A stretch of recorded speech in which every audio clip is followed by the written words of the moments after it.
ke school itu satu sawah, terus itu kedua mau di pasar, baru kemudian loh kok ini nggak pakai wau, antara kalimat yang berdua mau di pasar, baru ditelusuri alasannya. Alasannya apa ini? Satu insya. Kedua, kalau insya amar itu. Yang kedua, Umar kasih tahu. Iya kan? Mau. Terus di sini wah. Iya kan? Astagfirullah. Ini namanya wasal. Sesuai dengan konsepnya atfu jumlatin ala ukhra, mengaturkan jumlah satu dengan yang lain. Ya ayyuhalladzina amanu, ini jumlah insya. Kedua khabar kutiba alaikumusiyam. Ini jumlah. Ada wasal tidak? Tidak ada. Alasannya nanti bisa bertumpuk banyak. Pertama insya'iyah khabariyah. Yang kedua bisa jadi juga yang kedua ini merupakan jawaban atas pertanyaan yang muncul. Kan dipanggil, orang kalau dipanggil bertanya-tanya dalam hati, kenapa saya dipanggil? Dijawab, tuh Allah jawab lagi. Kan yang dipanggil, kenapa dipanggil, terus dikasih tahu, kamu wajib puasa. Dipanggil nih opa kepala. Muncul tanya di dalam hati, kenapa saya dipanggil? Terus jawab. Di sini ada muncul lagi ditangkap yang tersirat. Puasa kan berat. Kenapa? Apa alasannya kok bisa dimunculkan puasa berat? Puasa itu ibadah paling berat dan diketahui oleh seluruh kaum bangsa. Binatang aja tahu puasa, yaitu tak makan tak minum siang hari. Maka di sini berbicara batin kita dengan makna. Kok puasa sih? Kata Allah enggak pernah dijawab. Kama kutiba alal ladina min qablikum.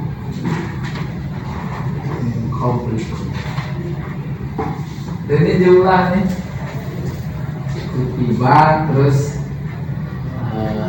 domirnya bukan naifa'il. Maknanya enggak berat.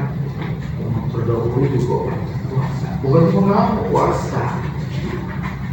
Apa maknanya beban berat kalau diangkat bersama ringan? Walaupun sebetulnya pada puasa, kita anak-anak kita yang belum wajib puasa ikut puasa, hebat. Dan memang logik, angkat 2 kintal kalau berdua berat. Kalau rame-rame mana lebih berat, puasa Syawal atau puasa Ramadan? Syawal. Karena ibarat ngangkat, gak semuanya ngangkat. Kita haus, dia minum. Kita lapar, dia lagi potong tuh. Tuh. Nanya lagi di sini, apa sih tujuannya? Dijawab apa enggak? Jawab. La'alakum tattaqun. Tuh, ini sama ini dipasok karena jawaban atas pertanyaan. Itu poin ketiga. Jawaban atas pertanyaan yang muncul. muncul pada jumlah pertama. Ini kalau dicoba-coba taruhin wau, aduh udah rusak. Kita yang baru LBI juga udah merasakannya rusak. Ya. Terus di sini masih nanya lagi nih, siapa sih yang nanya? Itu umat Islam pertama yang menerima ayat ini. Lama apa enggak sih? Enggak lama. Ayam ma'dudat. Kalian tertentu, yaitu Ramadan. Dalam setahun cuma sebulan. Terus nanya lagi enggak? Apa pertanyaannya kan? Kalau lagi sakit atau dalam perjalanan gimana? Allah jawab. Apa itu? Wa in kuntum marḍā. Ya. Kuntum marḍā aw 'alā safar. Itu masih sakit atau dalam perjalanan? Fa'iddah min ayyamin ukhra. Itu jawaban atas pertanyaan yang muncul. Dia bisa lewat naluri kebahasaan gitu kurang lebih. Nah, maka dia mengulang di hari yang lain. Gimana kalau sakit menaun udah sepuh, lagi menyusui, lagi hamil tua, pekerja berat? Allah jawab lagi, apa itu? Wa 'alal ladzina yutiqunahu fidyah. Begini, mereka yang yutikun tadinya mampu, artinya. Tapi kalau dalam terjemahan tidak mampu, gimana itu? Nah, ada fikih intervensi ke dalam bahasa, maka diartikan tidak mampu. Mampu dimaksud apabila dipaksa puasa berbahaya. Kalau itu kan tidak mampu, maka diartikan kalau tidak mampu baru di sini oleh hadis fikih dirinci. Pertama, orang yang sudah sepuh, sakit menaun, hamil tua, menyusui, bekerja berat, nggak wajib puasa. Iddah min ayyamin ukhra. Ini dia termasuk. Tapi nanti dirinci lagi. Oke? Gimana kalau begitu? Oh dia. Nanya lagi. Dia itu apaan? Apa? Doamu miskin. Iya. Doamu makanan orang miskin. Maknanya it'am, memberi makan kepada orang miskin. Betapapun kita memberi makan, jangan beranggapan itu makanan kita yang kita beri, bukan. Itu memang hak dia. Maka bahasanya to'am. Itu makanan orang miskin. Milik ini maksudnya. La wafa al-kadhub. Terus wala rahata li hasud. Yang pertama qauliyah. Yang kedua qauliyah. Jadinya diwasol. Nah, saya melihat ada problem kita paling dasar, yaitu memberi batasan kalam. Pokoknya Al-Fatihah panjang, kalamnya semua 4. Pertama Alhamdulillah. Yang kedua Na'budu iyyaka na'budu.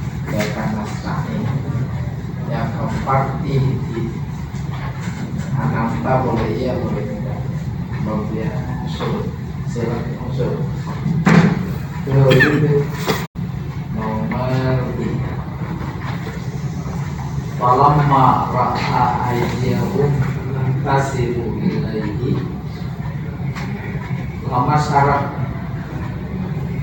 belum kalimat tuh sampai ilaihi apa terus itu nakirah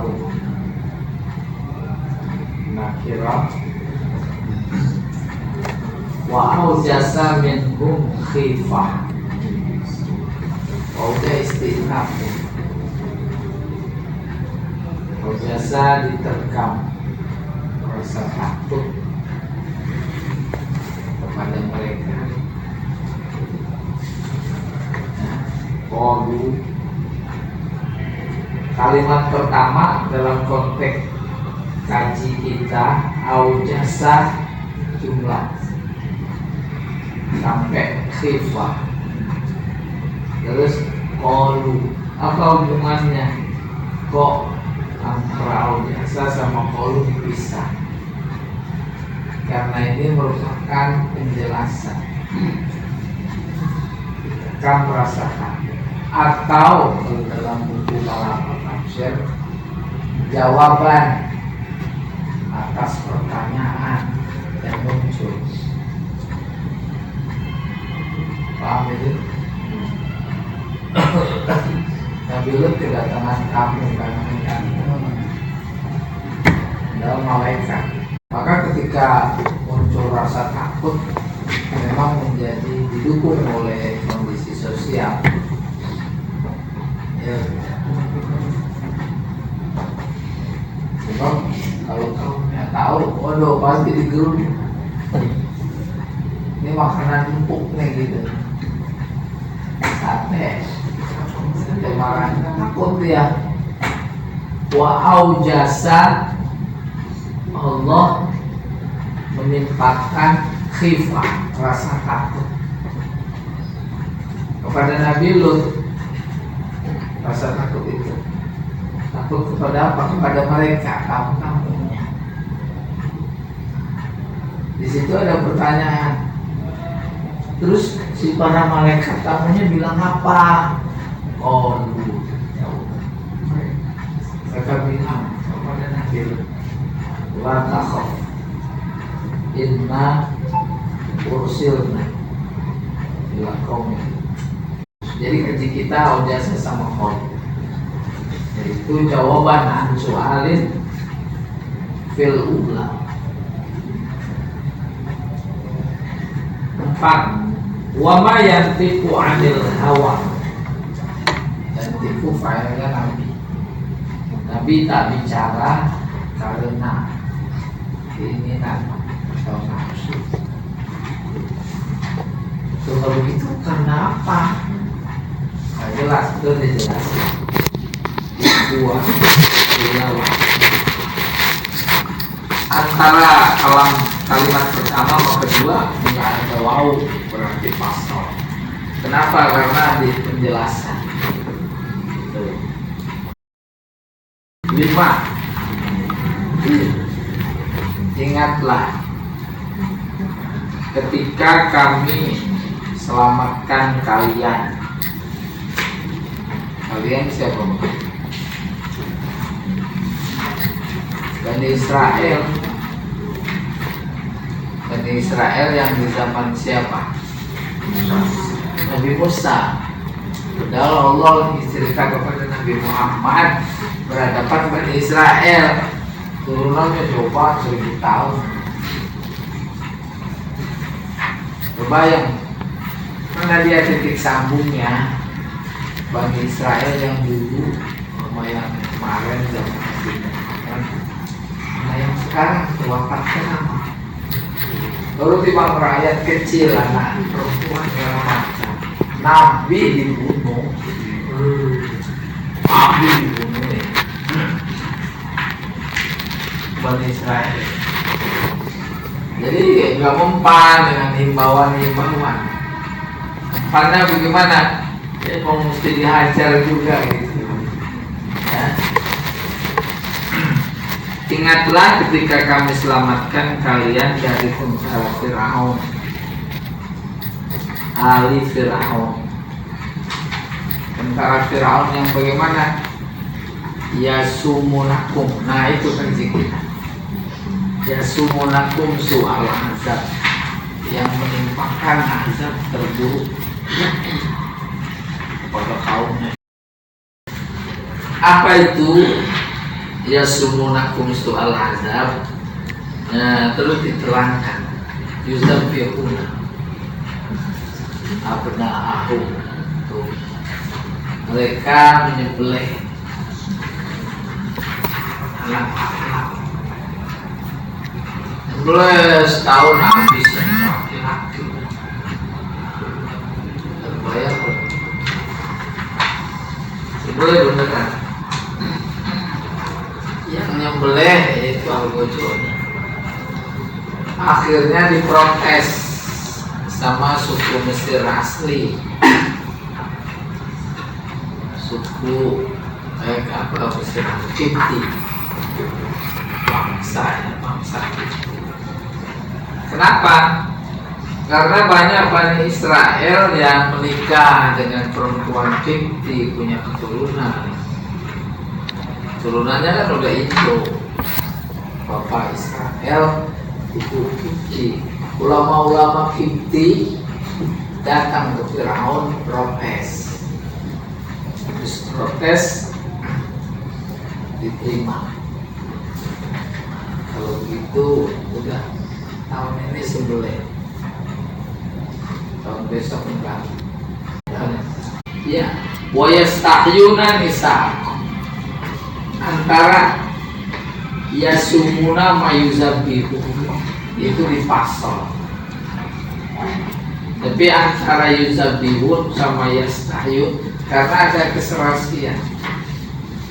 Ya, mubariyah. Maka diwasal, disembelih anak laki, disembelih anak perempuan, dihidupkan.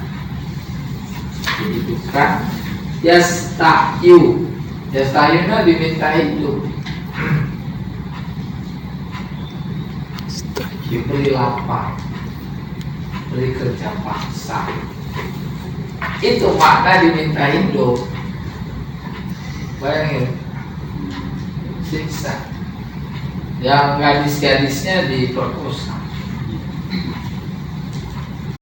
Nah, sunnatullah nggak mungkin membiarkan yang batil. Cuma inginnya aja. Mudah-mudahan ini dalam rangka Allah mengambil posisi waktu yang tepat. Berikutnya nomor 18. Wa idza khalau ila sayatinihim qalu itu dua jumlah. Nah ini yang luar biasa menarik, akurat, mudah dipaham. Ada konteks, dua jumlah dipasal kalau jumlah kedua menjadi jawaban atas pertanyaan. Kayak apa itu? Kita diberi manahu, diberi ilmu. Ini jumlah syartiyah, komposisinya ada jumlah syarat, ini jumlah jawab,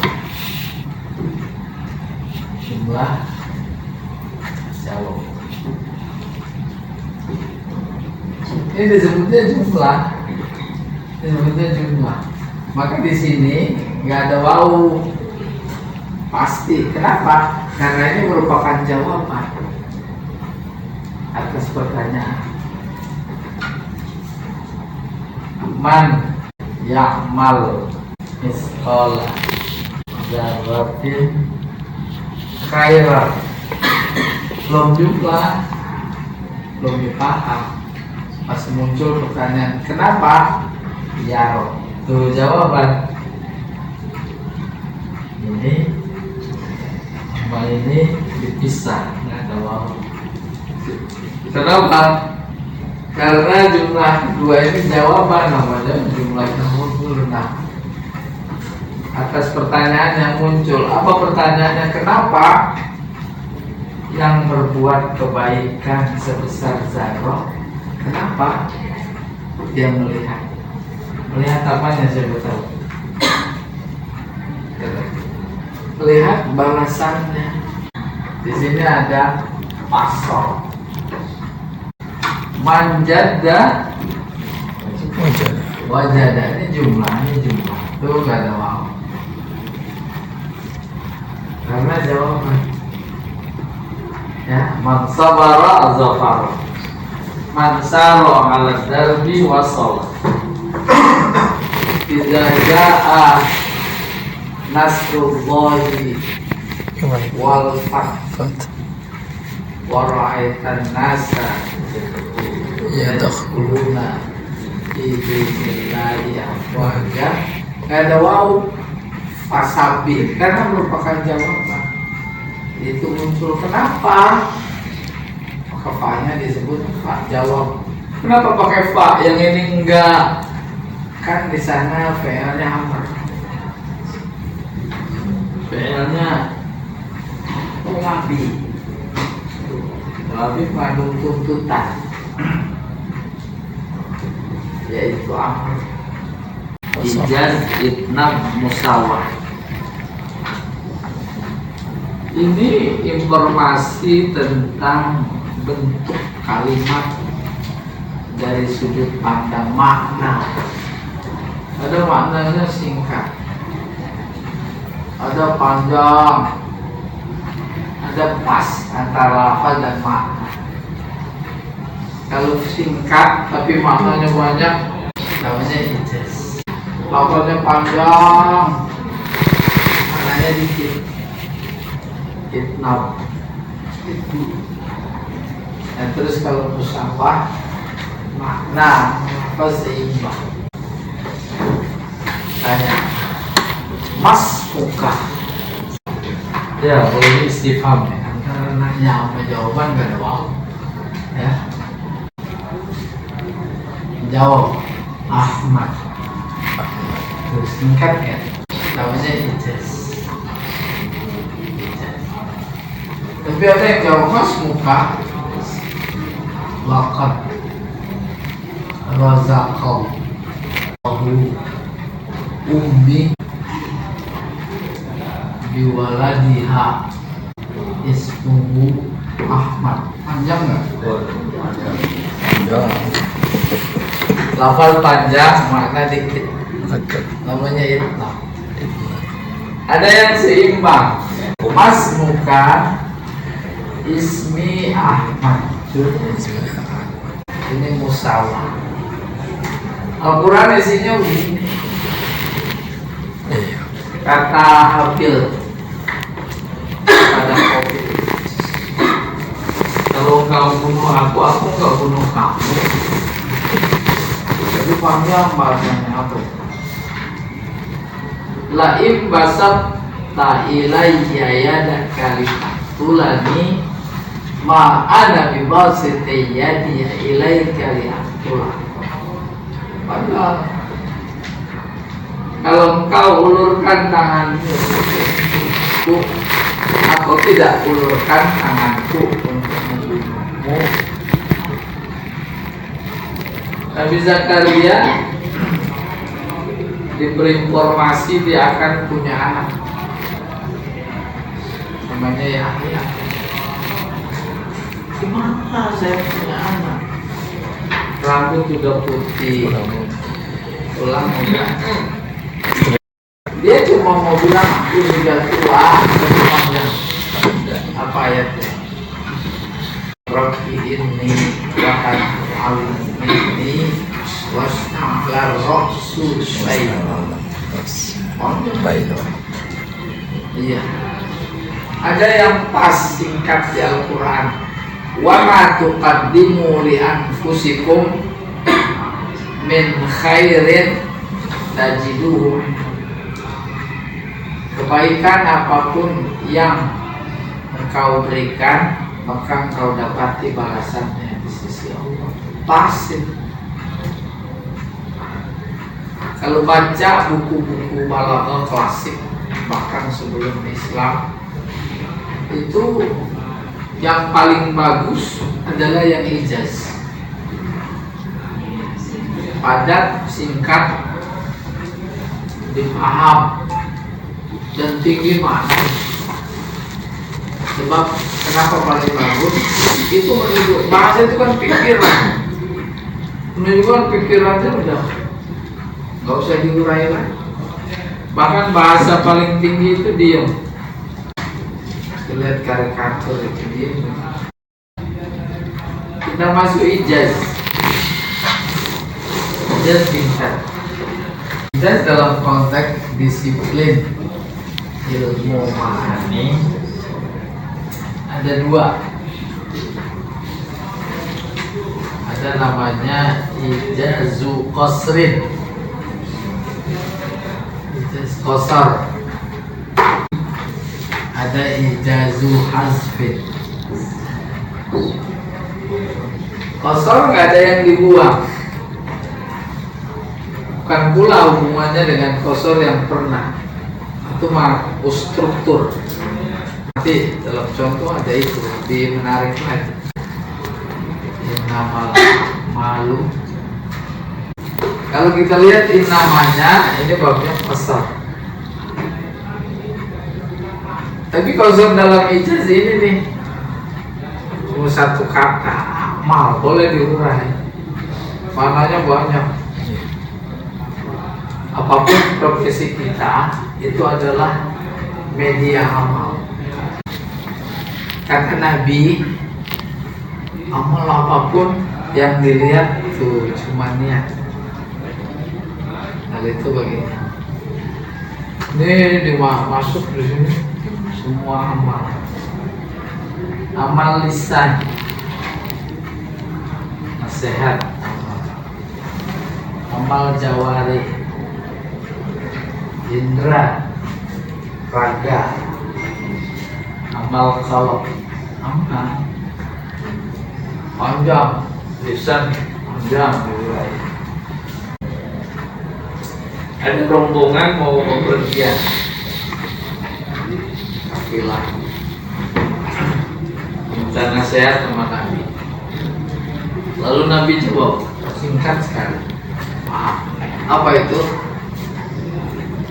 Ad-da'if amirul rakbi. Rakbi ini kafilah. Yang lemah jadi pemimpin kafilah.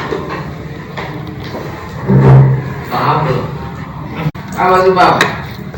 Ya, benar main kencing. Apa kata dia berhenti? Berhenti. Itu pemimpin. Kalau yang muda coba. Lanjut. Dia nggak pakai pempes. Boleh ditarik ke dunia lain politik. Doif, tua pikirannya. Ya, ini ijaz qasar. Kalam Allah 114 surat itu ijaz. 1500 tahun direvisi bukan? Pokoknya nanti ada sebenarnya contoh. Walaupun fil qisasi ayat. Qisas itu bunuh. Pertama indahnya, nggak ada menyebut kata bunuh sedikit pun. Ya kan? Malah justru yang disebut kehidupan. Ada ungkapan mereka yang semakna dengan ini. Apa itu? Sama ya. Al-qatlu anfa lil qatlu. Membunuh itu balas itu sangat menafikan, meniadakan pembunuhan. Kenapa ini? Tapi lihat akurasi makna yang digunakan, kata yang digunakan. Ayat Quran nggak menyebut kata bunuh sedikit pun. Ini bunuhnya perlu. Kata itu kan punya pesan. Dulu pernah di era ketentuan anak remaja sekolah SMP SMA bawa pilot cap bunuh, semangat melihat orang geng bunuh. Nah maksudnya walakum fil qisas hayatun itu singkat, tapi ketika harus dijelaskan kedalaman maknanya luas. Dalam konteks Al-Quran sampai detik ini udah tak terhitung tafsir yang menjelaskan, dan belum tertutup pintu tafsir, masih muncul lagi, belum selesai dijelaskan. Waalaikumsalam warahmatullahi wabarakatuh.